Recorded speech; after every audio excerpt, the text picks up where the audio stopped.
Hello အားလုံးပဲမင်္ဂလာပါဒီနေ့မှာကတော့ဘန်ကောက်မှာရှိတဲ့ဆေးရုံတစ်ခုကနေခေါ်နေတဲ့မြန်မာ Thai translator အလုပ်တစ်ခုရဲ့ customer service position အလုပ်တစ်ခုရဲ့ကို share ပေးတော့မှာပါအသေးစိတ်ကိုသိချင်တယ်ဆိုလို့ရှိရင်တော့ Facebook post မှာတွားပြီးတော့ကြည့်ကြပါအကြံဉာဏ်ကတော့ဒီ translator position အတွက်ဆိုလို့ရှိရင် Thai ရောမြန်မာရောတိခိုင်ကျွတ်ကြည့်တက်တဲ့သူဖြစ်ရမယ် customer service position အတွက်ဆိုရင်ကတော့မြန်မာရဲ့အင်္ဂလိပ်ရဲ့တတ်ထားတဲ့သူဖြစ်ရမယ်ထိုင်းမှာပစ္စည်းတထိုင်တော့ပို့ပြီးတော့ကောင်းတယ်ပေါ့နော်။ဘာဆိုတော့ဒီအခုပြထားတဲ့ email တစ်ခု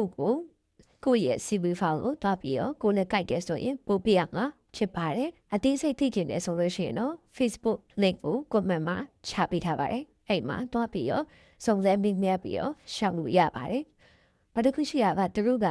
ဝါပါမီတီရောဗီဇာတွေရောအကုန်လုံးထောက်ပံ့ပေးမယ်လို့လည်းသိရပါတယ်။အားလုံးပဲအလုပ်ရှောက်ဖွင့်ရင်မှာမြန်မာပြည်သူပြည်သားအလုံးကံကောင်းကြပါစေ။